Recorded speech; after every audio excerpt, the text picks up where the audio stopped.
Hello, my friends, and welcome to another episode of My LinkedIn Friends. Today, I am joined by my guest, Matt Rosenthal of Mindcore Technologies. Matt, welcome to the show. Glad to be here. It's awesome speaking with you. Yeah, thanks for taking the time today to talk to us and tell us all about you, your company, your background, and what's been going on with you. So I'm going to throw it right to you. So Matt, tell us a little bit about yourself, your background. Yeah, it's kind of interesting. My background is, I think, similar to a lot of other entrepreneurs and people who have who've built something from nothing. There's that story that we hear all the time. There's people that you probably follow, that I follow, like some of the big players, like Grant Cardone and Ed Milet. Those guys, we hear that we all can relate to the same story, and I kind of took that same path. So if you look at me and say, who am I? I am a guy that we can work backwards and look at who I am today and look at where we've gotten, and certainly there's more to go. But I'm a guy who grew up very poor. When I was 12, my father had passed away, relatively suddenly over a few months. It was kind of like, hey, this is what's happening, and that was that. And so, you add to that I grew up in a fairly dysfunctional household after that. I find that tends to be, the recipe for potentially creating a really successful business person. So I did have that childhood where if I wanted something, I needed to make it happen. Nobody was giving me anything, and so I learned really, really early on that I needed to make something happen if I wanted something to happen, and that could mean anything. It was like in any way. If I wanted to go to the movies when I was 13 years old, I had to go find a way to make money to be able to pay for the movies because we're living off of Social Security, right? So it's common. I think everybody has their own sort of version of that story, but it did shape where I am today and how I got here and how I was able to do it. Words like grit and discipline and dedication and just focus, like these are, like, I can say them now, but at 12, 13, 14 years old, teenager, you don't even know like the words exist. No. You kind of forge, and just kind of do what feels right. So instinct kind of takes over at that point. Yeah, it's totally instinct, and so just growing up in a way that anything that I wanted, I had to find a way to get it, like I said, perseverance and grit. I'll tell you the thing that relates to today that I learned back then is you have to work harder than everybody else. So that's also, a big part of my background, and who I am.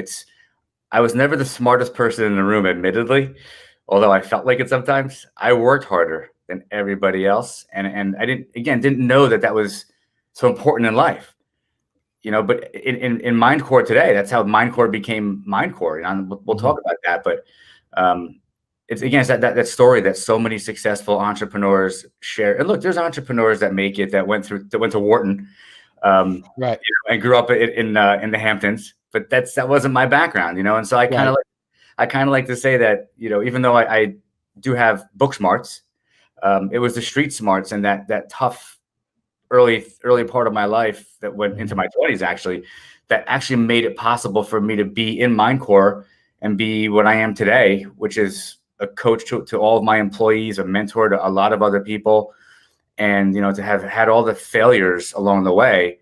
I do have a formal education. I have a bachelor's degree in criminal justice. I wanted to be a police officer. That didn't happen, obviously.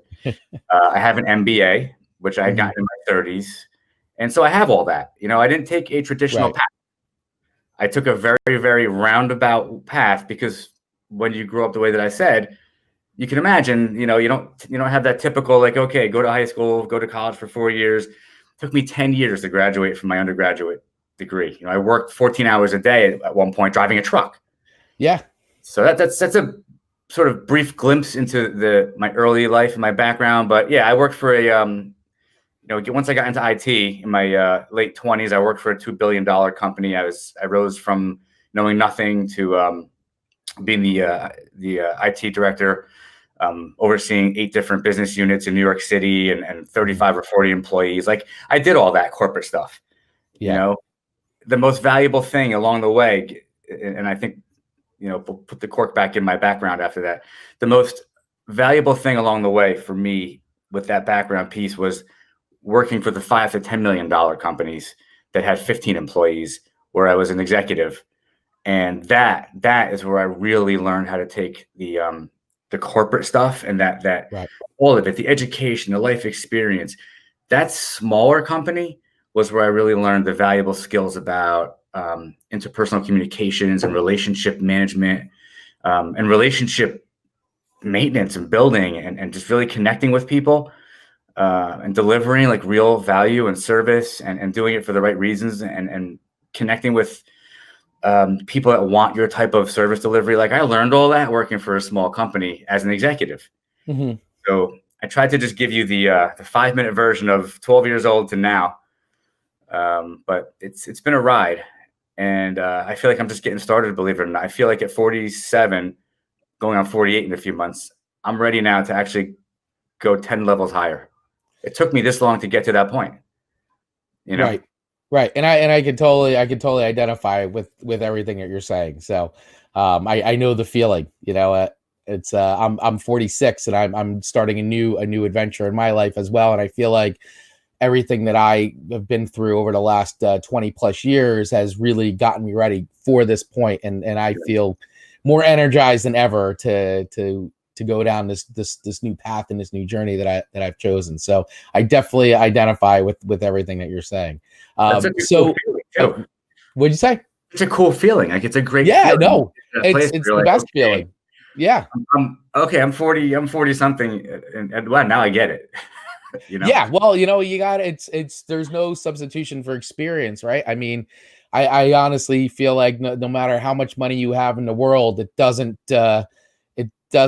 buy you the experience that you need to get to places that you want to get to in life. And what did the 23-year-old me know about being 46? I mean, it's impossible unless you can develop, I guess, a time machine and take a look at yourself in the future. But even then, we make our own future, so even that's not a positive, and that's not written in stone. So do you want to go back and be 23? Like, no, not it's really. Funny, because to be in your 20s now, we didn't have information at our fingertips. We had a phone booth, and you make a collect phone call if you want to get picked up from the movies.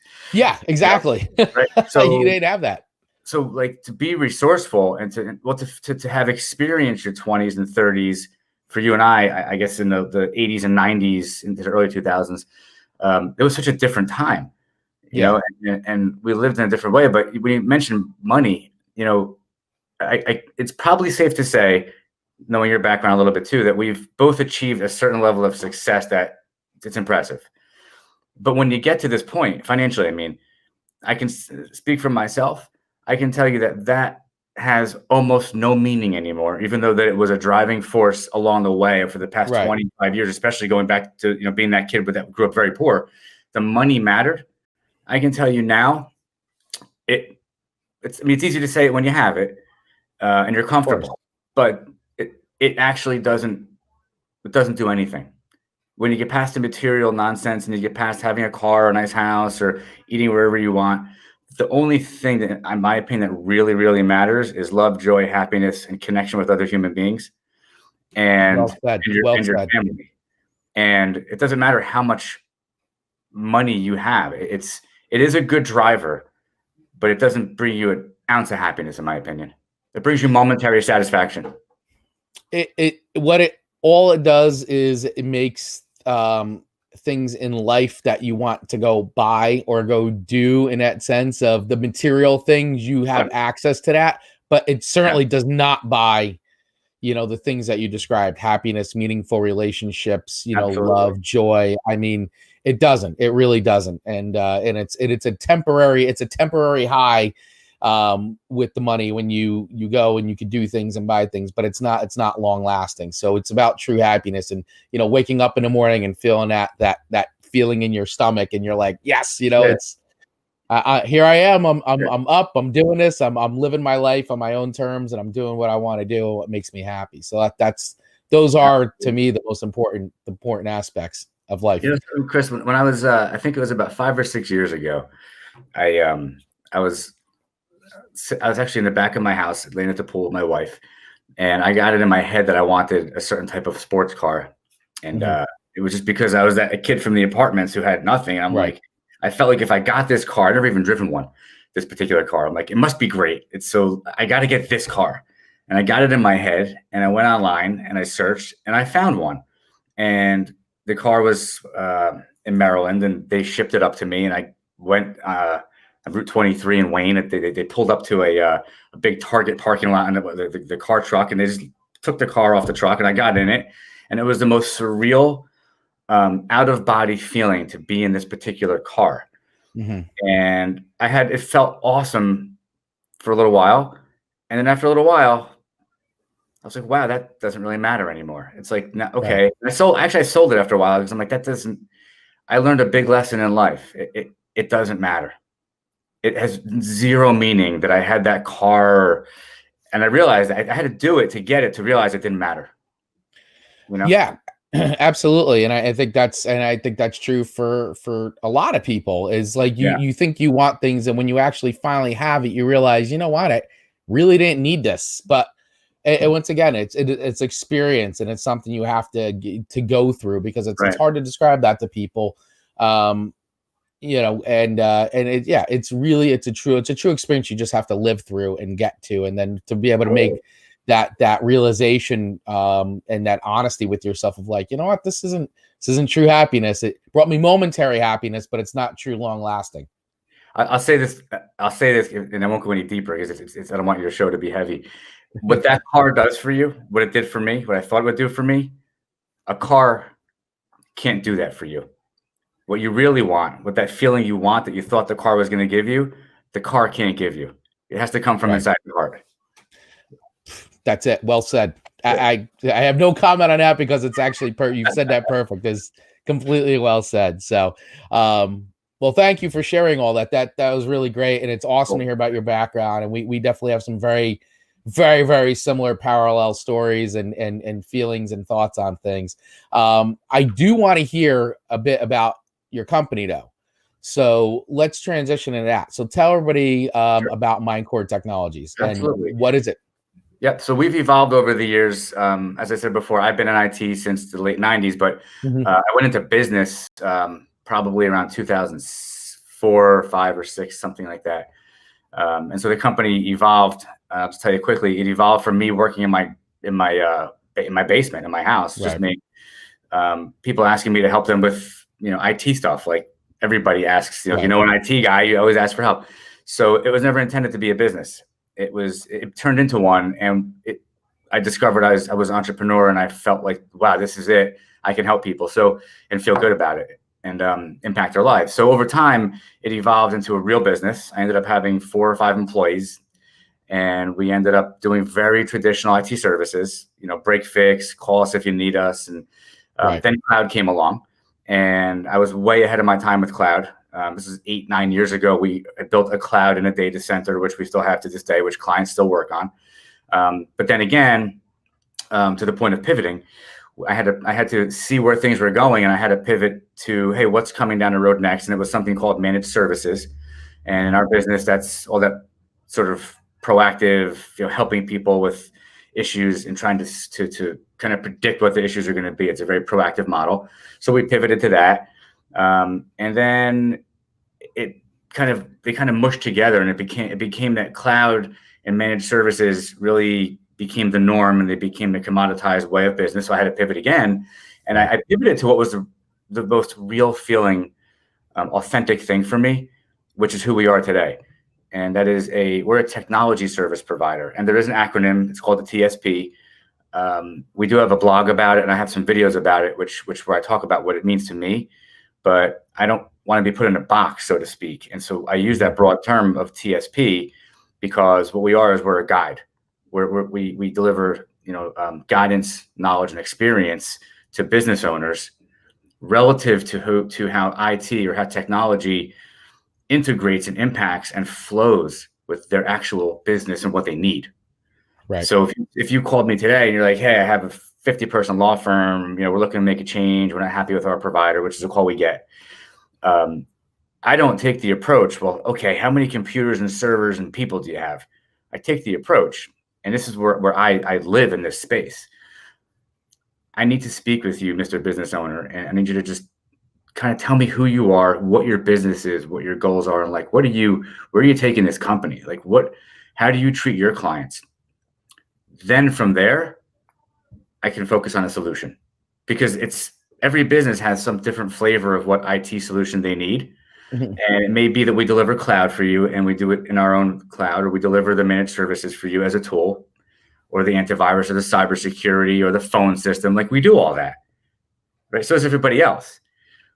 It's the approach, that high touch, like from the heart, like authentic, like we need to connect with you and understand your business. And if you don't want a provider like that, we're not the ones for you anyway, because we need to be able to sit at that, conference room table with you and have you look at us as, just like you look at your lawyer or your doctor.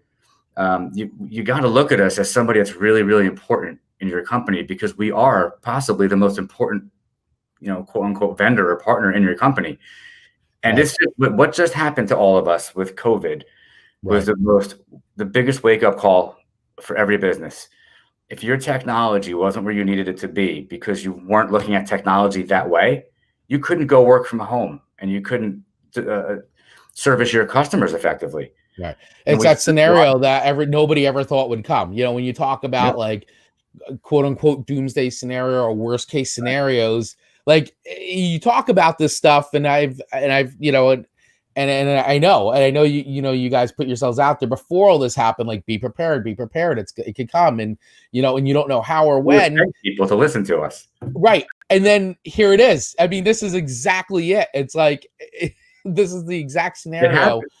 It happened. I mean, it happened. I mean, the only thing left to happen is, I guess, in an asteroid or comet heading right towards In that right case, towards Earth. But go hug your family. Don't worry about your IT. But yeah, Chris, exactly. the thing is, so many business owners, and it's not a criticism, it's just a No, way of thinking that we all came up with over decades. So many business owners just looked at IT as a line item in their budget, and they want to make that the smallest number as possible. And that doesn't line up with growth in your business. it's true. So You're that's right. who Yeah. Mindcore is. We're a strategic advisor. That's Mm, who we are, and we happen to deliver technology as our primary product. But you have to, as a business owner, realize the importance of technology. And unfortunately, because of the environment that we're in, every business owner was just reminded how important technology was. I'll tell you that 80% of our clients are in the cloud. They're in our cloud. And there's all different flavors of that, but they're in our cloud. And they just went home and they just worked. They didn't call us. They right. didn't suffer. They didn't worry. Their phones were in the cloud. And they didn't miss a beat. And the thing is, that's the value they deliver to their customers. So in essence, we're enabling these businesses to really deliver value to their customers because they're able to work seamlessly. About 20% of our clients, and we respect them, chose to not really take all of our advice or the best of our advice, and they suffered and they struggled. And some of them are coming to mind right now, and some of them are out for 1-2 weeks down. Law firms Yeah, couldn't that's file papers, couldn't, and they're getting paid by the hour, and they're calling us up like, yeah. what do we do? And I would never say, well, we told you 3 years ago, move to the Told cloud. you so. Yeah. Never, because I respect people's opinions, right, and their choices. But it took that for them to realize the importance of technology in their business. So that's who we are. We're a technology service provider. We do it through guidance, knowledge, and experience. We give strategic advice, and we try to mentor people, our clients, and we can lead them to water. We can't make them drink. And oftentimes, if we really have somebody who just won't and doesn't see it, we will just kind of nicely kind of Right. say, look, I don't think we're the company for you, because we Right. can't help you. You don't want the help. Right, exactly, and I think that's also another, I think, an important point of doing business is being authentic and honest with people, because if it isn't a fit and you really can't help them, then I think that you got to say, listen, I can't help you, rather than trying to like just do it and then potentially making a situation even worse. So I mean, it seems like everything that we were just discussing here are ways that you guys have found to navigate the waters during these times, and make your own pivots and things like that with it. Is there anything else though that you guys have been doing during this time that maybe you didn't have to do before, that you've now discovered? Oh wow, we've got to do this. We've got to offer a new service, and I'm sure the answer is yes, because I'm very hard pressed to find a business that hasn't been affected in a way that made them have to do something a little different, or develop something new that they hadn't been doing before. That's a great question. So I spend a lot of time in the vision place. I think a lot about where we're going and what's happening. I've always been like that. Mm-hmm. This opportunity, I shouldn't use the word opportunity. It's not really, it's a terrible way to look at it. What's going on around us right now, right? It's a terrible, terrible situation. As a business owner, though, it did give me the platform to step back. Number one, because everybody got to take a pause. Right. The quarantine was a forced pause button.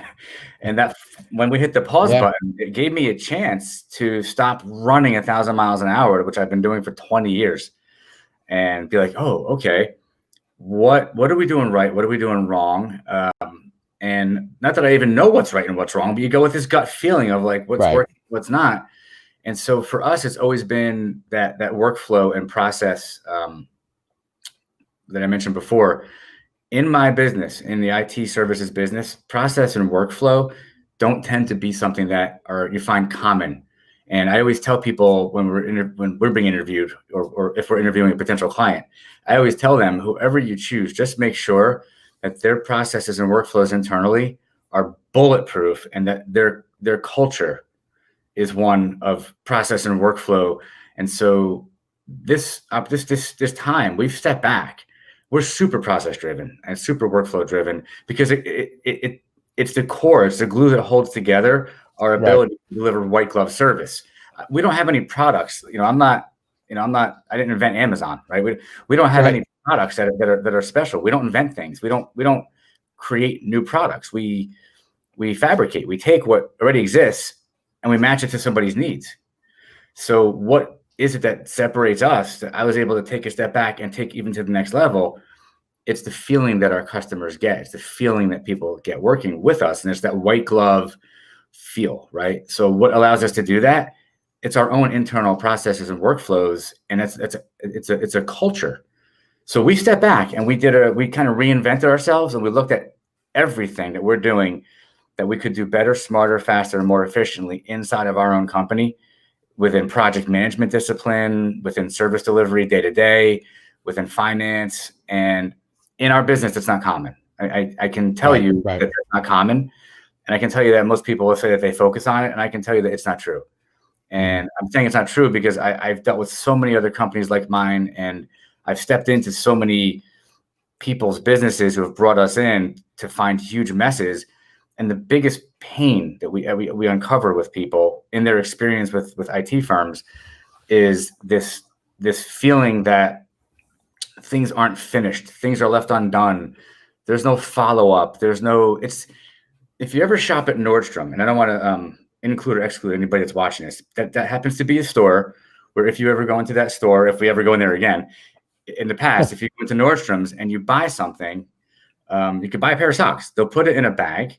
They'll walk around the other side of the counter. They hand it to you. They look you in the eye and they shake your hand and they say, "Thank you for shopping with us."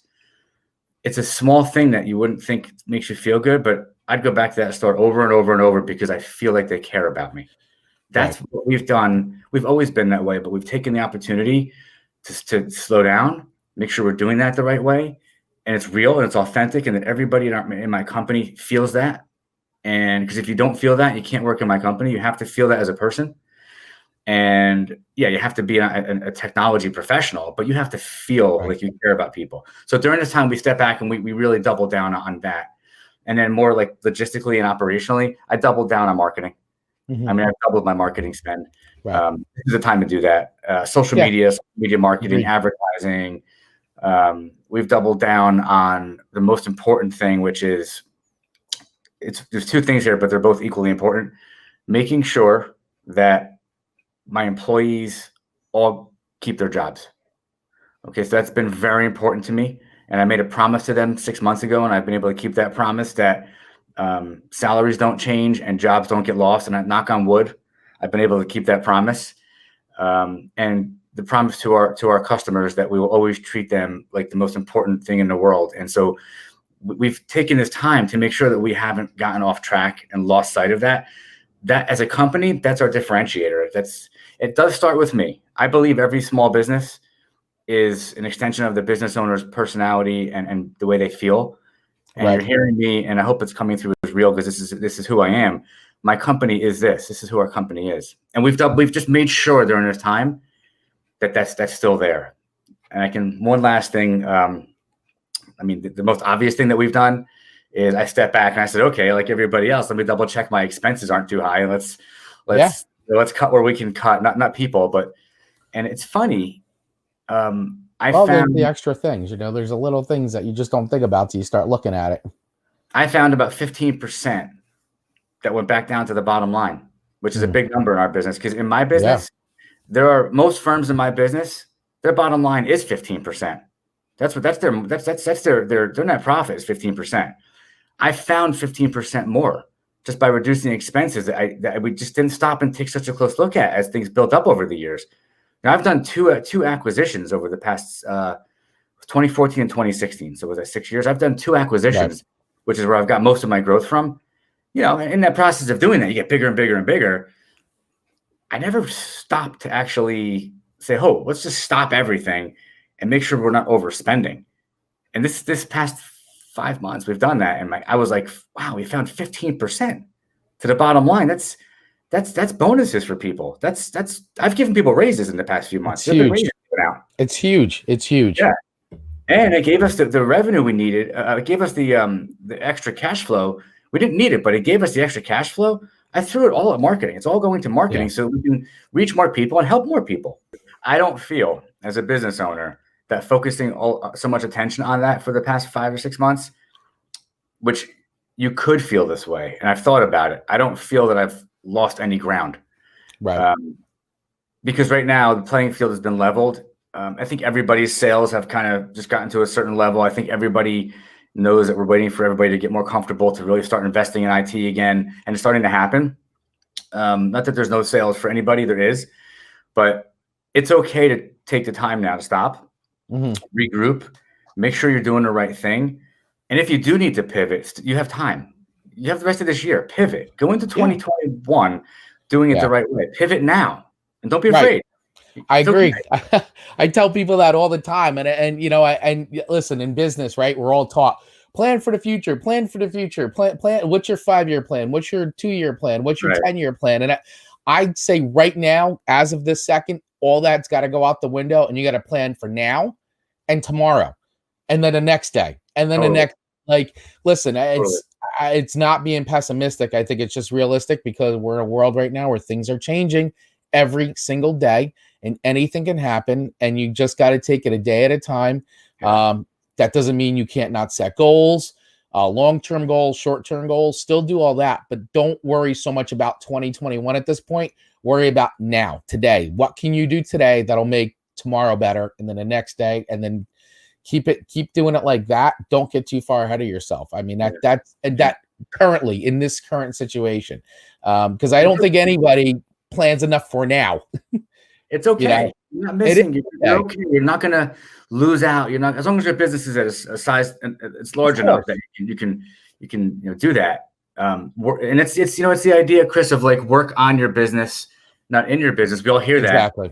Right now is actually a time where it's okay to work on the business, but also to work in the business and make sure everything make sure the bookkeeping is good. Make sure the way you're spending makes sense. Make sure the marketing is good. Make sure that everybody around you in your company that you trust, your CFO, your if you have a chief marketing officer, your operations director, whatever your team leads, make sure that everybody's on track and that things you've put in place over the years haven't fallen off. Because I did find that when I went back into the business. Yeah.